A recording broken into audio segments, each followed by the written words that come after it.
কঠিনে বন্দনা করি সমুদ্র। এই অপ্সরা তো ছাড়ছেই না, তার বাহুতে যেন আমার বাহু আটকে পড়েছে।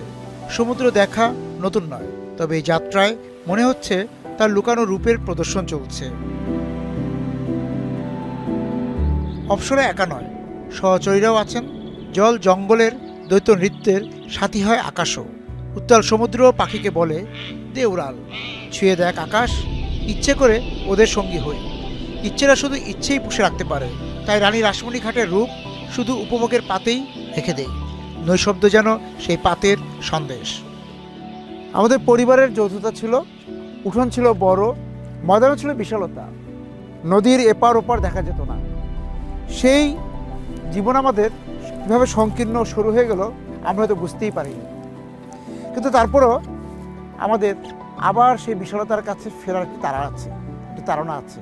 তাই হয়তো আমরা সমুদ্রের কাছে আসি সেই বিশালতার, সেই গভীরতার স্মৃতি নিয়ে ফিরে যেতে চাই, নিমজ্জিত হতে চাই আবারও সেই গভীরতায়। তাই সমুদ্রের কাছে বারবার ফিরে আসা।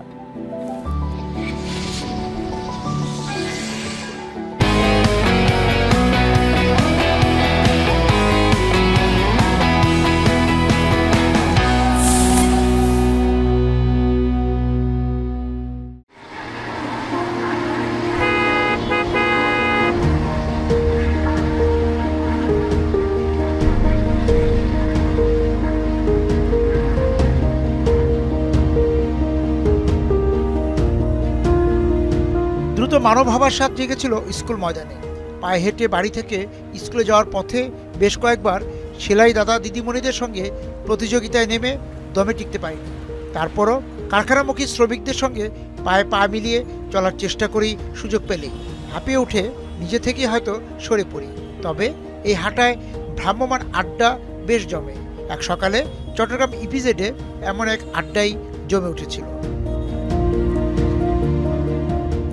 এখানে কাজ করেন? এই 4 বছর। 4 বছর একই কোম্পানিতে কাজ করছেন? ডিউটি কটা থেকে কয়টা? 7টা থেকে 6:30। কি কাজ করেন? হ্যাঁ, এমব্রয়ডারি ওয়ার্ক। আচ্ছা, কতদিন যাবত এখানে কাজ করেন আপনি?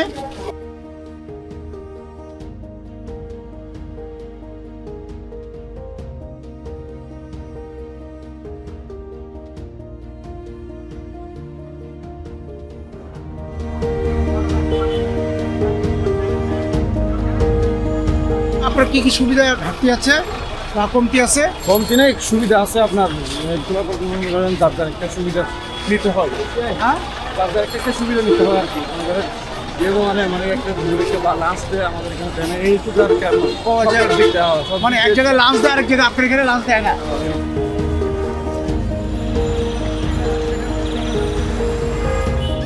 ভিতরে কোম্পানিগুলোর মধ্যে কি সুবিধা এক না একটু ভিন্নতা আছে? সিস্টেম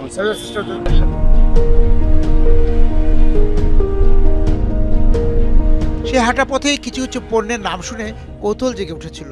ওই কারখানাগুলো ঘুরে দেখার ইচ্ছে জাগলো।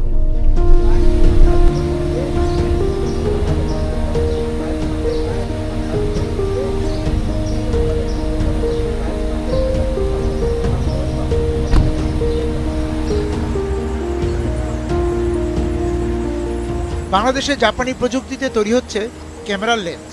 স্থানীয় কর্মীরাই কাজ করছেন। 2-1 জন প্রশিক্ষণ নিয়ে এসেছেন জাপান থেকে। বাকিদের শিখিয়ে নেওয়ার কাজটি সেরে নিয়েছেন তারাই।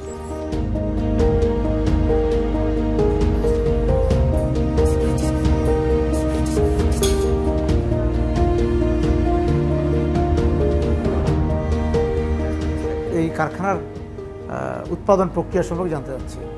মূলত আমরা লেন্স উৎপাদন করতেছি, লেন্স কোম্পানি, তো জাপানিজ।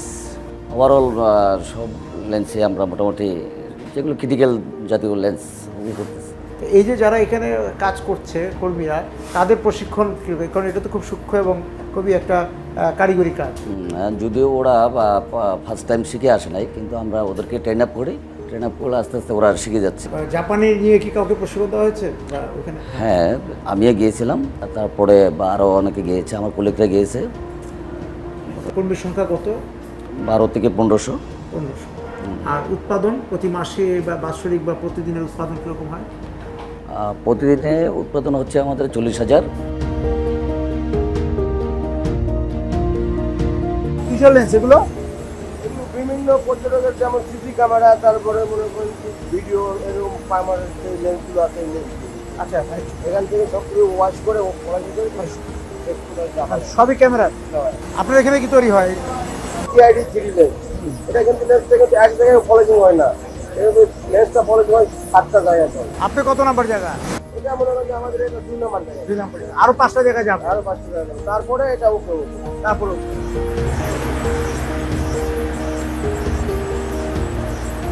আপনার এখানে কি কাজ হচ্ছে আপা? আচ্ছা, এটা আপনার এখানকার কত মানে লেন্স তৈরির কত নাম্বার ধাপ এটা? 3 নাম্বার। ও, আপনার এখানে 3 নাম্বার ধাপ।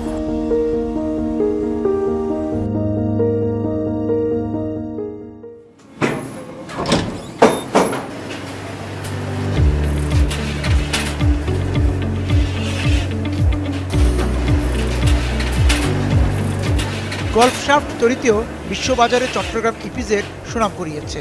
মানের দিক থেকে প্রথম দ্বিতীয় অবস্থানে ওঠানামা।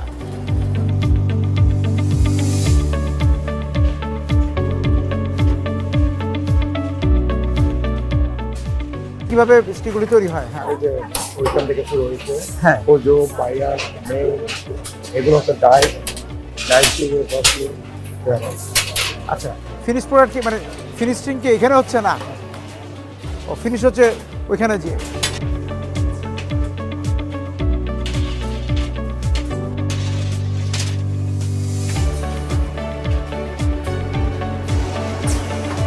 আপনি এখানে কতদিন যাবত কাজ করছেন? 12 বছর। কি কাজ করেন আপনি? আপনার কাজটা কি? আমরা এই অ্যারো শেপ, গল্ফ শেপ এগুলো তৈরি করি। তাই এই কাজটা কি আপনি কোথাও শিখেছেন? আপনি শেখানো হয়েছে না দেখতে দেখতে শিখেছেন? এখানে আসার পরে ওনারা দেখা দিচ্ছে, তারপর আমরা শিখছি। আর আপনাদের স্যালারিটা কোন সিস্টেমে হয়? স্যালারি তো আমরা যখন ঢুকছিলাম অনেক, তখন ছিল 4,000, এখন বাড়তে বাড়তে এখন 20,000 হয়েছে। 20,000। আচ্ছা, ঠিক আছে।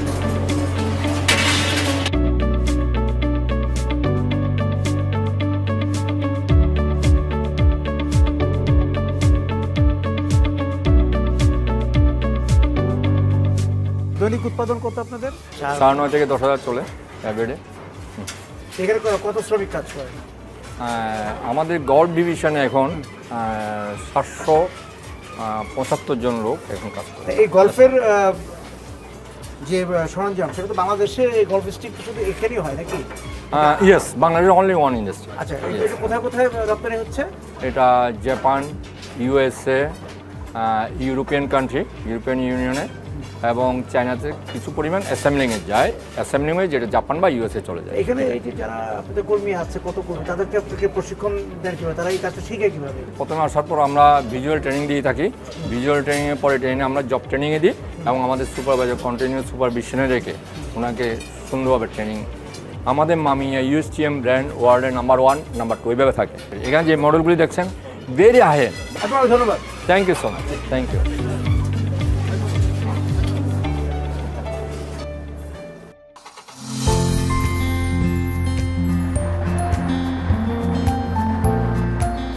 কোভিড-19-এর সময় বিশ্ব পণ্যের বাজারে যে ধস নেমেছিল, সেই ধস এখনও পুরোপুরি মেরামত হয়নি।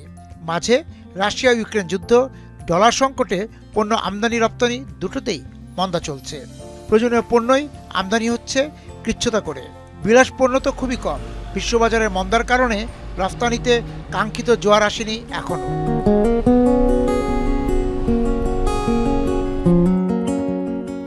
মেরিন ড্রাইভ ধরে চলার সময় ইচ্ছে হলো বন্দর দেখার, খোঁজ নেয়া পণ্যের যাওয়া আসা কতটা গতি পেল। আমরা চট্টগ্রাম বন্দরে এসে সিঙ্গাপুর থেকে আসা একটি কন্টেনারবাহী মাদার ভেসেলই পেয়ে গেলাম। আমরা দেখছি যে বন্দরে পণ্য নামানো হচ্ছে। অন্যান্য সময়ের চেয়ে এই যে একদম বিকেলবেলাতেই আমরা দেখছি যে বন্দরের আমরা অন্যান্য যে শেডগুলোতে দেখলাম, সব জায়গাতেই দেখা যাচ্ছে যে আজকে বেশ ব্যস্ততা, পণ্য উঠানোর ক্ষেত্রেও, আবার মানে কন্টেনার উঠানোর ক্ষেত্রেও, আবার নামানোর ক্ষেত্রেও বন্দর বেশ আজকে ব্যস্ত।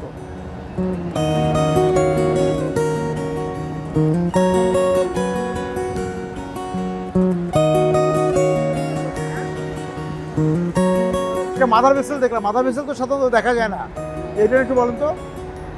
এটা কোথা থেকে এসছে? এটা আসছে সিঙ্গাপুর থেকে, ঠিক আছে? সিঙ্গাপুর আছে, এটা সিঙ্গাপুর থেকে আসছে, কলম্বো, সিঙ্গাপুর, মালয়েশিয়া, মালয়েশিয়া, দাম্মামপুর, এটা আসছে সিঙ্গাপুর থেকে। এটা সিঙ্গাপুর থেকে এসছে। বড় বড় মাদার ভেসেল, ওগুলো আমাদের বাংলাদেশে বিকতে পারে না, কারণ আমাদের বাংলাদেশের যে খাল আছে ওইটা সম্পূর্ণ এসব মাদার ভেসেল। মানে চ্যানেল দিয়ে আসতে পারে না। হ্যাঁ, আসতে পারে না। মানে কি পরিমাণ কন্টেনার এখানে? এখানে আপনার 800, 1000, 1200 এরকম কন্টেনার নিয়ে আসে। কতদিন থাকবে মালামাল? এগুলো আপনার দেখা যায় যে যদি বেশি লোডিং দেখায় তাহলে 3 দিন, আর যদি লোডিং কম হয় তাহলে 2 দিন। ওকে মাল নামিয়ে দিয়ে চলে যাবে? লোডিং নিবে আবার। লোডিং করতে কয়দিন লাগবে? 24 ঘন্টা। ও 24 ঘন্টা লাগবে।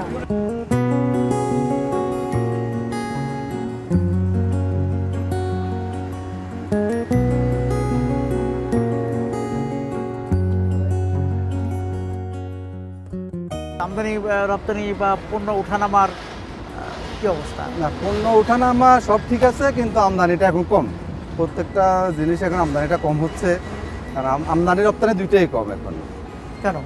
এখন যেহেতু আমাদের রপ্তানি অর্ডার কম, এই জন্য আমদানিও কম হচ্ছে। মানে তারপরে আপনার বলছেন ডলার সংকটের কারণে? হ্যাঁ, ডলার সংকটের কারণে কিছু কিছু বিশেষ করে বিলাসজাত দ্রব্য বা কমার্শিয়াল কিছু আইটেম যেগুলো আমরা ইম্পোর্ট না করলেও সমস্যা নাই, এইসব জিনিসগুলো এখন ব্যাংক ওইভাবে এলসি দিচ্ছে না, যার কারণে একটু আমদানিটা কম।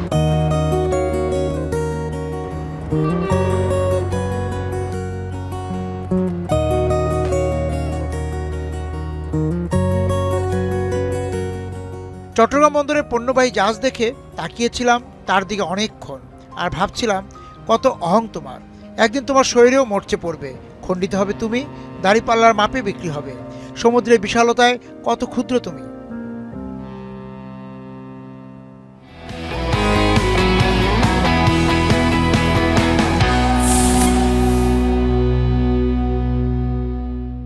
বিকাশে কম খরচে ক্যাশ আউটের লিমিট বেড়ে 50,000, প্রিয় এজেন্টও 2টা।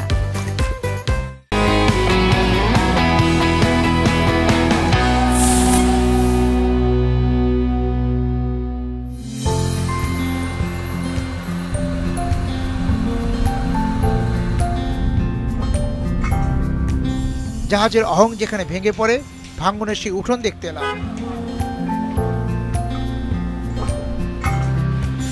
এ পথ দিয়ে যাওয়া আসার সময় দূর থেকে জাহাজের মাস্তুল দেখি, কিন্তু দুর্ঘটনার যে আতঙ্ক ঘিরে আছে জাহাজ ভাঙার উঠোন ঘিরে, সেই ভয়ে ভেতরে যাওয়া হয় না। উঠোন এখন নিরাপদ, সেই সবুজ সংকেত পেয়ে দেখতে আসা। ধীরে ধীরে কাজ করুন, নিরাপদভাবে কাজ করুন, প্রপার পিপি ইউজ করে কাজ করবেন।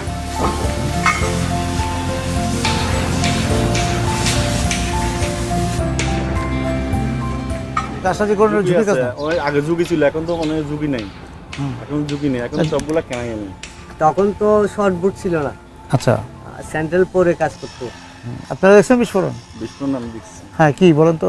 বিস্ফোরণ দেখে আমি দেখছিলাম যে তেলে মানে একটা বলারের মানে ঠাঙ্গির মতন, এটা ঠাঙ্গির মতন কাটতে গিয়ে এটা মানে এমন ভাবে কাটতে গিয়ে ওটা আগে একটা দরজা করতে হয়, এটা দরজাটা করে নেই জিএলে কিন্তু দেখছি আমি।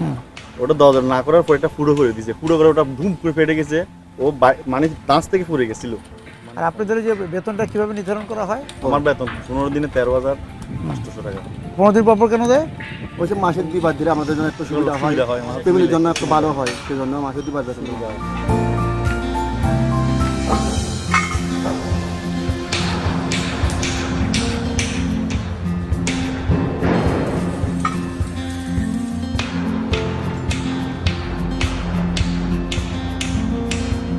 আপনি এখানে ইনস্ট্রাকশন দিবেন, ওনার সাথে অলওয়েজ করসপন্ডিংয়ে থাকবেন, ঠিক আছে? যখন ব্লক কাটিং করবেন, আপনার কাটিংয়ের যত প্রিপারেশন আপনি প্রিপারেশন নিয়ে রাখবেন।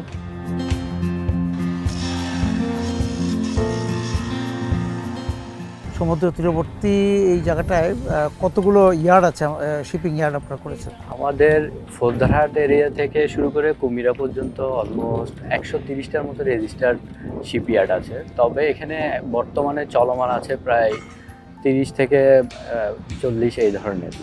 এর ভিতরে হচ্ছে হংকং কনভেনশন 2009 অনুসারে সার্টিফাইড ইয়ার্ড আছে হচ্ছে বর্তমানে 5টা, যারা হচ্ছে গ্রিন ইয়ার্ডের স্বীকৃতিটা পেয়েছে। আপনারা কি সরাসরি যাদের জাহাজ কোম্পানি থেকে নিয়ে আসেন, নাকি কোনো মধ্যস্বত্ব যারা আছে তাদের কাছ থেকে আনেন? 2টা পর্যায়ে আসে, একটা হচ্ছে ক্যাশ বায়ারের মাধ্যমে আসে, ক্যাশ ভাইয়ার থেকে কিনে নিয়ে আসি। তবে বর্তমানে আমরা যারা গ্রিনইয়ার্ড সার্টিফাইড ইয়ার্ডগুলো আছি, আমরা সরাসরি হচ্ছে জাহাজ কোম্পানি যারা হচ্ছে বিভিন্ন lines like NYK line, MOL line, এদের সাথে করসপন্ডিংয়ে আছি। বাইক দুর্ঘটনার কথা শুনি।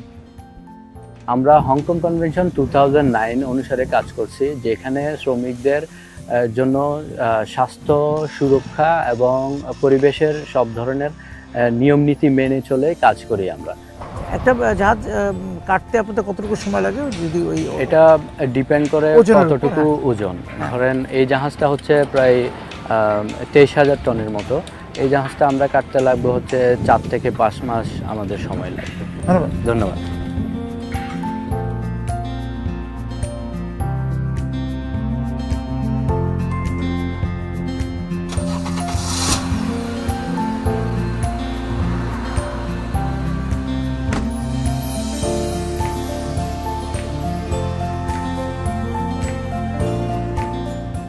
কুমিরা ঘাট থেকে একবার সন্দ্বীপ যাওয়া হয়েছিল।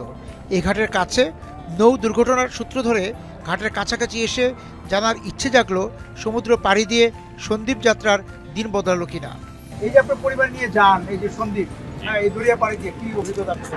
এটা তো আসলে আমাদের কষ্টকর হয়ে যায়। এটা এপারে আমরা ভালো যাইলেও এপারে আমাদের কষ্ট হয়ে যায়। এখন কাদামাটি বাড়াইতে হয়, জোয়ারের সময় ভালো গেলেও এরপরে আমরা কাদা বাড়াইতে হয়। স্পিড বোট এবং সার্ভিস এবং মালের বোট, এটাই আমাদের ভরসা। আমাদের এখন একটা ফেরির ব্যবস্থা করতেছে সম্ভবত, ওটা হইলে হয়তো সন্দ্বীপ পাশে একটু।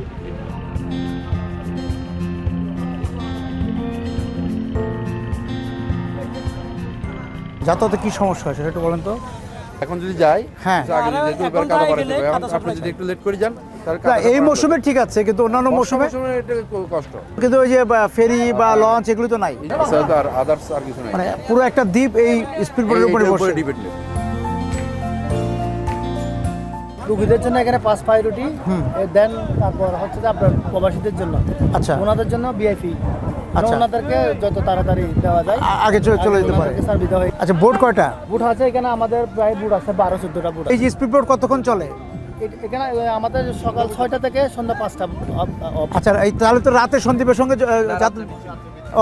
রাত্রে আবার আমাদের আরেকটা সার্ভিস আছে। কি সার্ভিস? আমাদের সার্ভিসে মানে ইমার্জেন্সি কোনো রোগী আসলে লাল বোট আছে। না, ওটা তো রোগী ছাড়া বিচ্ছিন্ন। রোগী না ছাড়া ইমার্জেন্সি কেউ আর যদি হয় তাহলে লাল বোটে যাতায়াত করা। লাল বোট ছাড়া সমস্যা, আর কোনো যোগাযোগ নাই।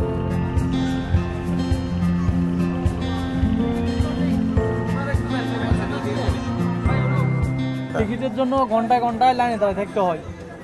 এরপর প্রবাসীর এক লাইন, সাধারণ জনগণের এক লাইন, মহিলা এক লাইন, কথার কাছে কোনো মিল নেই। লঞ্চ কটা যায় প্রতিদিন? সন্দ্বীপ থেকে 7টায় আসে। হ্যাঁ, আর এখান থেকে 10টায় যায়, সকাল 10টায়। আপনারা যে এখন কটা বাজে এখন যে দাঁড়িয়ে আছেন? এখন ও, এটা স্পিড বোটের লাইন। আবহাওয়া খারাপ থাকলে তো আবহাওয়া খারাপ থাকলে, বর্ষাকালে খুবই খারাপ, খুবই খারাপ। ইমার্জেন্সি রোগীর জন্য আসতে হলে রিজার্ভ বোট লই যান হাতলে আসতে হয়। স্পিড বোটে ভাড়া কত আর ইসে ভাড়া কত? আমরা স্পিড বোটে ভাড়া 250 টাকা। আর ইসে স্টিমারে 120 টাকা। 120।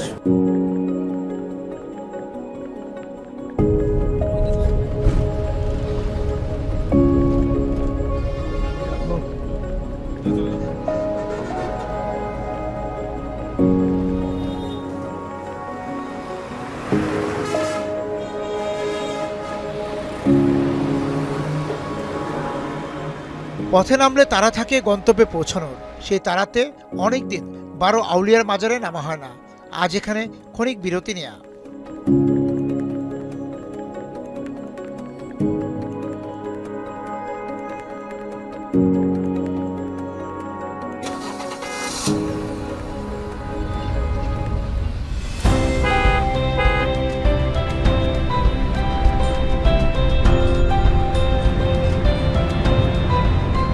মানবকুণ্ড পার হওয়ার সময় চোখ যায় প্রগতি ইন্ডাস্ট্রিজ লিমিটেডের নাম ফলকে।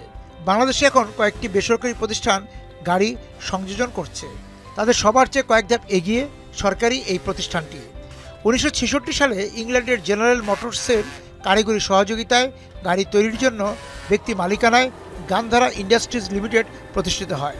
1972 সালে প্রতিষ্ঠানটিকে প্রগতি ইন্ডাস্ট্রিজ লিমিটেড PIL নামে জাতীয়করণ করা হয়। বাংলাদেশের গাড়ি সংযোজনকারী একমাত্র সরকারি প্রতিষ্ঠান PIL ইংল্যান্ডের বেডফোর্ড কোম্পানির বাস ও ট্রাক সংযোজন করার মাধ্যমে প্রাথমিক যাত্রা শুরু করে। প্রগতি জাপান, ভারত, কোরিয়ার বিভিন্ন ব্র্যান্ডের গাড়ি সংযোজন করে সরকারের পরিবহন বহরে সরবরাহ করছে। সাধারণ ক্রেতাদের এখান থেকে গাড়ি কেনার সুযোগ থাকলেও প্রগতির পক্ষ থেকে সেই প্রচারণায় আছে ঘাটতি।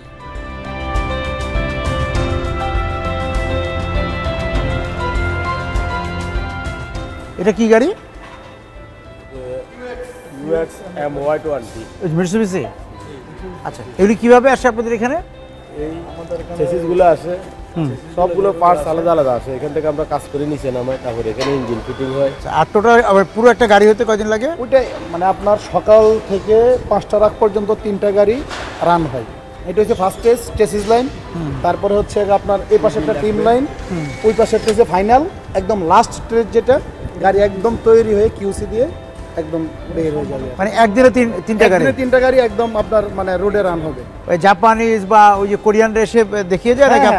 আমাদের একটা টিম আসে জাপান থেকে, টিম এসে আমাদেরকে মানে দেখে দিয়ে গেছে।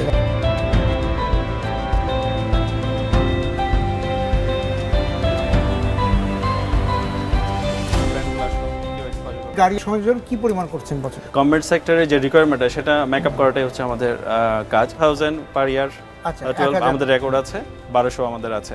সাধারণত প্রগতি সম্পর্কে যেটা বলা আছে যে সরকারি দপ্তরগুলিতে গাড়িগুলো যায়, কিন্তু সাধারণ যারা আছে প্রাইভেট ক্রেতা আমাদের থেকে অবশ্যই নিতে পারবে। সেক্ষেত্রে গাড়ি নেওয়ার প্রক্রিয়াটা কি? প্রক্রিয়াটা খুবই ইজি। সে যদি অনলাইনে আমাদের ফোনে কথা বলতে পারে, আমাদের ঢাকা সেল সেন্টার আছে, সেখানেও কথা বলতে পারে।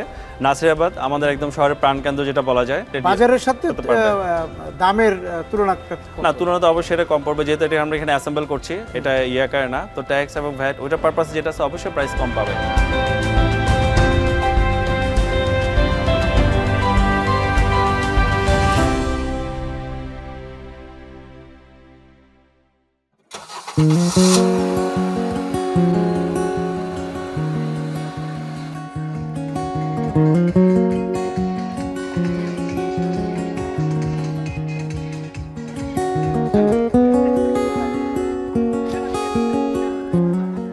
গাড়ি দেখা হলো, কেনা হলো না। সঙ্গী একজন বললেন চলুন মেলায় যাই, সেখানে যদি কোনো খেলনা গাড়িও মেলে।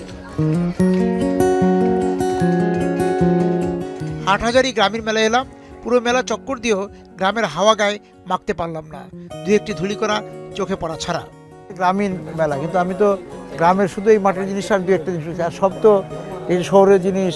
গ্রামের যে মেলাগুলো ছিল এগুলো এই লাইনের ভিতরে এগুলো কমে গেছে, একদম চলে না। আর এদিকে তো চাষবাস নাই, মানে সেই মেলার নাই, এখন সবাই শহরে মেলা হয়ে গেছে। শহরে মেলা হয়ে গেছে।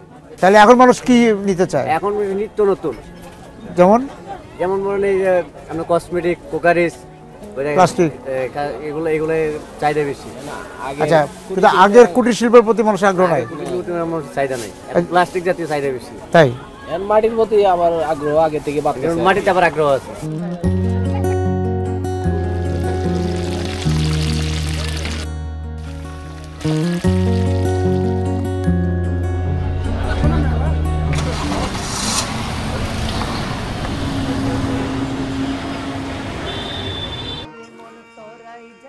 হাটহাজারী আসতে পথের পাশের কোনো রেস্তোরাঁ থেকে গান ভেসে আসছিল, পুরনো সুর, হারানো সুরও বলতে পারি। শ্যামসুন্দর বৈষ্ণব আর শেফালি ঘোষকে কতটা শোনা হয়, আর আজকাল আমাদের উত্তরসূরিদের কাছেই এই প্রবাদ প্রতিম শিল্পীরা কতটা পরিচিত।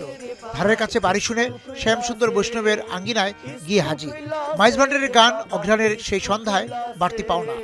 গাউসুলা জম মাইজ ভান্ডারি স্কুল খুইলাছে, গাউসুলা জম মাইজ ভান্ডারি স্কুল খুইলাছে। সেই স্কুলের এমনি ধারা বিছানার জুয়ান বুড়া সিনাই সিনাই লেখা পড়া শিক্ষা দিতাছে। গাউসুলা জম মাইজ ভান্ডারি স্কুল খুইলাছে, গাউসুলা জম মাইজ ভান্ডারি স্কুল খুইলাছে, গাউসুলা জম মাইজ ভান্ডারি স্কুল খুইলাছে, গাউসুলা জম মাইজ ভান্ডারি স্কুল খুইলাছে, গাউসুলা জম মাইজ ভান্ডারি স্কুল খুইলাছে। বাহ, আমি একটু আপনার কাছে জানতে চাই যে স্কুল, এই যে ভান্ডারি স্কুল, এই স্কুল বলতে কি বোঝানো হয়েছে?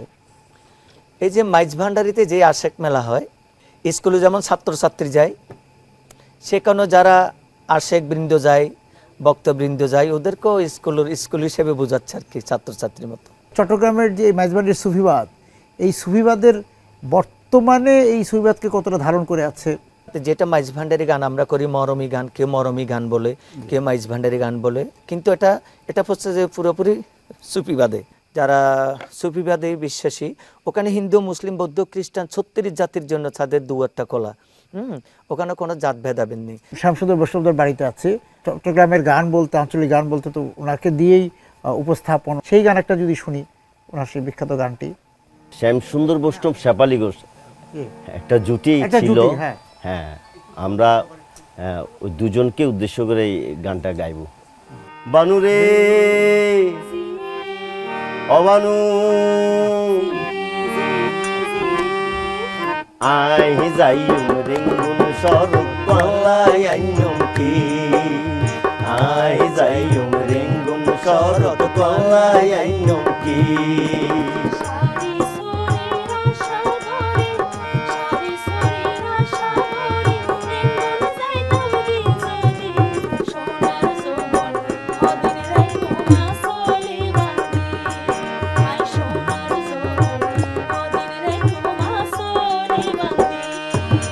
বানুরে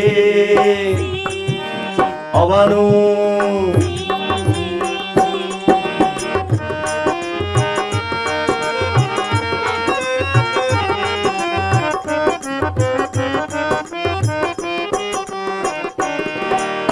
অকল সমত আর হতা মন থাকিব,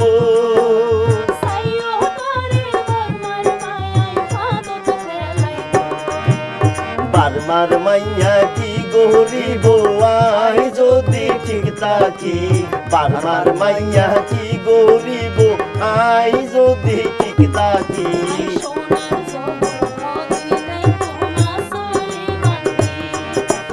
আই যাই রিঙ্গুন সরুত পাল্লাই আইনি কি।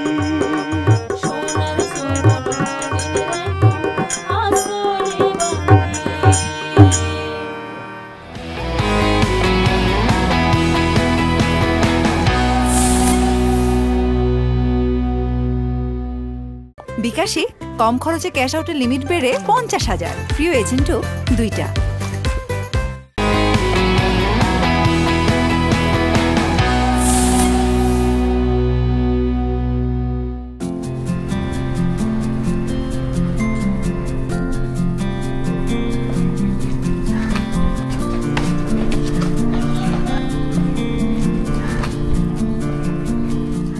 যাব সীতাকুণ্ডের পাহাড়ে ত্রিপুরা ক্ষুদ্র নৃগোষ্ঠীর পাড়ায়।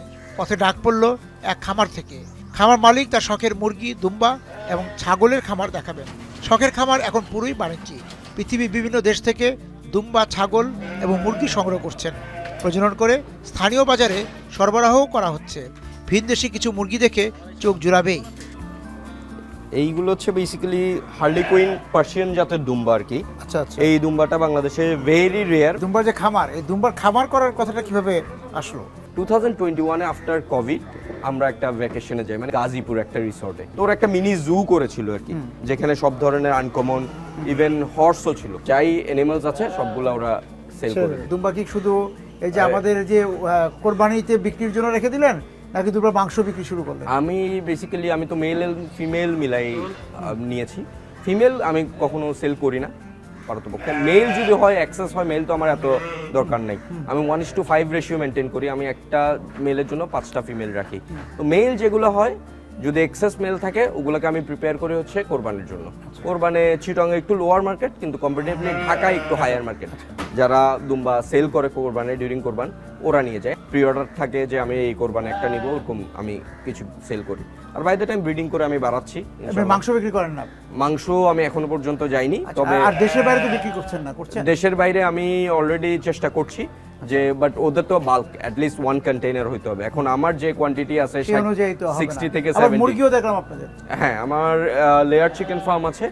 ওইটাই হচ্ছে আসলে মেইন আমার সোর্স অফ ইনকাম। ওখান থেকেই যে আর্নিংসটা আসে, আমার বর্তমানে 12,000 চিকেন অলরেডি রানিং আছে, নানা প্রজাতি নানা দেশের দেখলাম। ওগুলো হচ্ছে ফ্যান্সি চিকেন, ওইটা আমি জাস্ট এখনো এক্সপেরিমেন্টাল বেসিস স্টার্ট করেছি বিভিন্ন কান্ট্রি থেকে, যেমন জাপান, তারপর হচ্ছে আপনার কানাডা, এইসব ইন্ডিয়া, এগুলো জাস্ট প্রদর্শনের জন্য এক্সেপশনাল ব্রিডস যেগুলো ওগুলো কালেক্ট করছি। ব্যবসায়ী কোনগুলো? ব্যবসায়ী হচ্ছে লেয়ার চিকেনগুলো। আর এমনি দুম্বা দাম কিরকম? দুম্বা আমার এখানে স্টার্টিং হয় 1,10,000 থেকে শুরু করে 1,75,000 পর্যন্ত, depending on the weight, size and quality.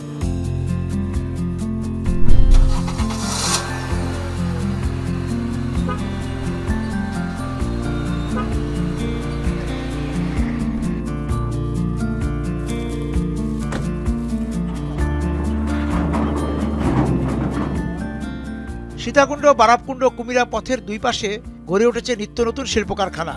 Rod, cement, oxygen সহ বৃহৎ শিল্প কারখানার ভর কেন্দ্র হয়ে উঠেছে এই এলাকাটি। একসময় এই অঞ্চলের নাম ডাক ছিল পাটকলের জন্য।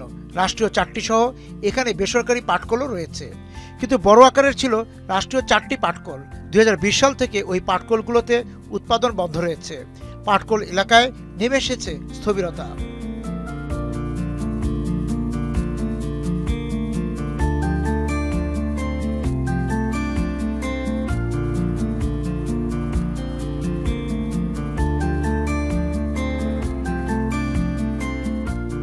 চট্টগ্রামে জুট মিল, পাটকল কতগুলো আছে?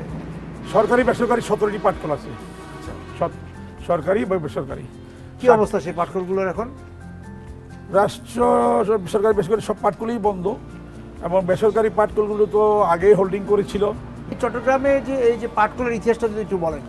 60-এর দশকে পাকিস্তান গভর্নমেন্টের সময়ে আপনারা জানেন পূর্ব পাকিস্তানে আজকের বাংলাদেশ একমাত্র পাট শিল্পই ছিল এবং বাঙালি জাতির ঐতিহ্য এবং সোনালিয়াস নামে খ্যাত পাট এবং পাটজাত পণ্য। সেই সুবাদেই আপনার পাকিস্তান গভর্নমেন্ট পূর্ব পাকিস্তানে তৎকালীন পূর্ব পাকিস্তানের মধ্যে আদমজি জুট মিল সহ আপনার সমগ্র বাংলাদেশে ভারী শিল্প কারখানা হিসাবে, শ্রমগণ শিল্প কারখানা হিসাবে এবং এই পাট শিল্প প্রতিষ্ঠা হয় 60-এর দশকে। আমাদের এটা প্রতিষ্ঠা হয়েছে 66-62-তে। আচ্ছা, এই যে এটা জি 62-63-তে এটা প্রোডাকশনে গেছেন। উৎপাদনটা বন্ধ হলো কবে থেকে? এটা এই যে 2019-20। পাটকে যে আবার এই যে ব্যবহার উপযোগী করা, পাটের যে নানা রকম পণ্য তৈরি করার যে একটা কথা বলা হচ্ছিল, সেই কাজটা হয়নি। সেই ব্যাপারে অনেক দূর অনেক আলাপ আলোচনা জাতি পর্যায়ে, সরকারি বেসরকারি পর্যায়ে হয়েছে, কিন্তু এগুলো কোনো গবেষণা হয়েছে, কিন্তু কোনোটাই আলোর মুখ দেখে নেই।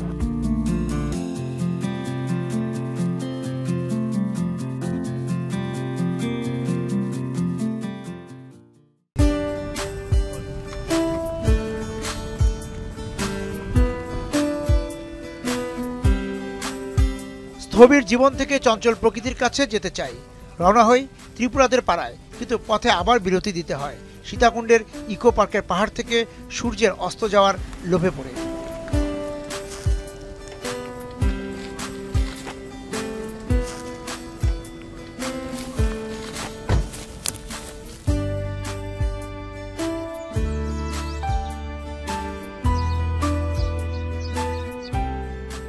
আমরা পাহাড়ে কেন আসি? মন যখন ভেঙে পড়তে থাকে, খসে পড়তে থাকে পলেস্তারা, তখন মনকে অটল করতেই, এক দৃঢ়তার শক্তি নিতে আমরা হয়তো পাহাড়ে চলে আসি। মানুষ আমরা, পাহাড় সমুদ্র পাশাপাশি সুন্দরভাবে সম্পর্ক গড়ে আছে, কিন্তু আমরা মানুষ পাশাপাশি চলাটা শিখে উঠতে পারিনি।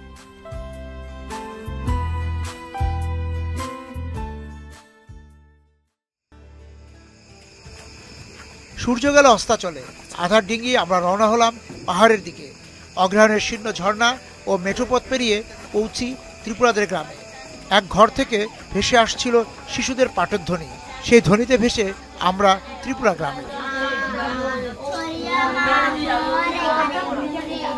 কোন স্কুলে পড়ে ওরা? স্কুলে সবাই কোন ক্লাসে পড়ে? কে কোন ক্লাসে পড়ো? ষষ্ঠ শ্রেণী। এখানে লেখাপড়া কিরকম হয়? মানে সবাই কি স্কুলে যায় নাকি? এরপর তোমরা খেলাধুলা করো? কি খেলাধুলা করো? ক্রিকেট, ফুটবল খেলো? হ্যাঁ, ফুটবল কে কে খেলো? তাই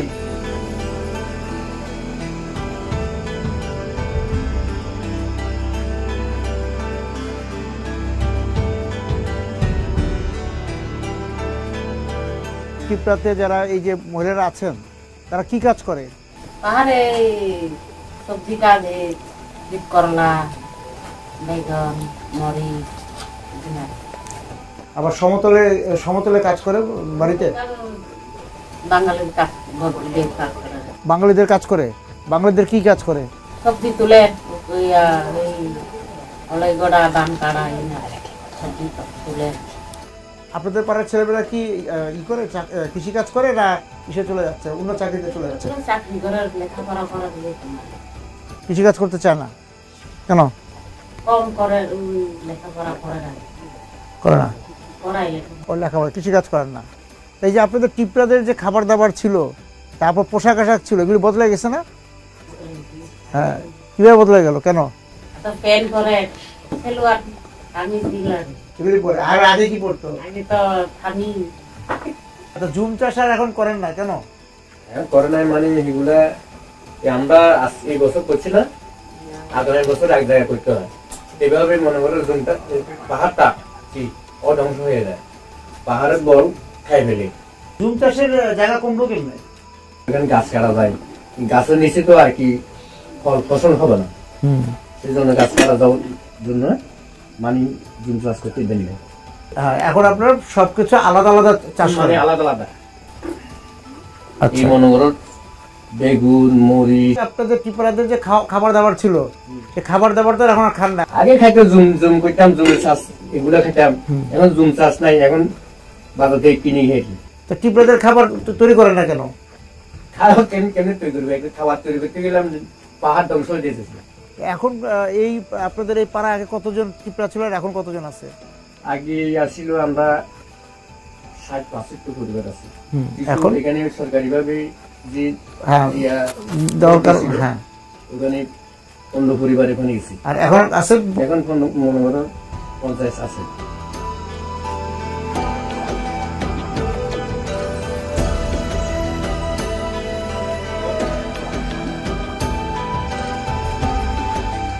কেমন আছেন আপনারা? ভালো আছি। ভালো আছি। কাজ থেকে ফিরছেন কখন? এই 6টার দিকে। কি রোজগার করেন এখন, কি কাজ করেন? আমরা ওই যে পাহাড়ে যাই, কিছু লগি বাদালি এগুলো আনি, এগুলি বিক্রি করি। তো ওই কিছু চাল ডাল কিনে এগুলো আনি, তো এগুলি রান্নাবাড়ি করে খাই আর কি। এখন আপনাদের কি চাষ হচ্ছে? এখন আমাদের কোনো চাষ নাই। আমাদের ওই যে বর্ষাকালে একটু মনে করো পাহাড়ে করে, তো কারণ আমরা সমতল জায়গায় করি না, কারণ আমরা ওই যে খাজনা দিতে পারি না, ইয়ে করতে পারি, এই কারণে আমরা থলে করতে পারি না। আমরা ওই যে বর্ষাকালে পাহাড়ে করি। এই যে আসার সময় যে সমতলে যে মানে কি দেখলাম, সবজি বাগান দেখছেন জি, ওই যে মূলা আছে বা অন্য অন্য শিম আছে, বিভিন্ন রকম আছে, ওটা বাঙালিটা করে, সমতলের মানুষ। আর আপনাদের এই যে উৎসবের কি কি উৎসব করেন এখন? আমরা কমে গেছে না আগের মতো সব উৎসব হয়? আগের তো একটু কমে গেছে, এখন মনে করো কিছু আয় অনুসার একটু কম, এই জন্য একটু ইয়ে হয়ে গেছে আর কি, কমে গেছে। কি কি উৎসব কমে গেল, কি উৎসব করেন না? আমরা করি উৎসব করলে তো বহুত হয়তো মনে করো, বা উৎসব হইতে মনে করো মৎসব করি, বা মনে করো বা ওই যে আমরা সরস্বতী পূজা করি বা বিশু করি, এগুলো তো মনে করো করি। তারপরে একটু একটু কারণ টাকা পয়সা নাই, এই কারণে করতে পারে নাই। আর আপনাদের বিয়ে শাদীর সময় যে উৎসবটা হয়, সেগুলো কি ঠিক মতো হয় এখন? হ্যাঁ, ওগুলো হয়। আমাদের যারা ছেলেমেয়েরা কি এখন লেখাপড়া করে, তারা কি এই যে পাহাড়ে যায়? না, যেগুলো লেখাপড়া করে ওগুলো পাহাড়ে যায় না, কারণ এখন তো হুদিন মাস যখন, এখন তো রাস্তা ভালো আছে, কিন্তু আমাদের বর্ষাকালে খুবই ছেলে মেয়েরা স্কুলে যাইতে আসতে অনেক কষ্ট, একানোর উপরে কাদা হয়ে যায়। এখন স্কুলে গেলে মাস্টারও ওদেরকে কি অত মানে খেলাধুলা করে আসি বলে মনে করি, অত ফিরে দুনাও করে, কিন্তু আসলে রাস্তাটা অনেক খারাপ, এর দিকে এটা হয় না। তারপর নিজে কিছু কর্ম করতে হয়। ঠিক আছে, ভালো থাকেন আপনারা।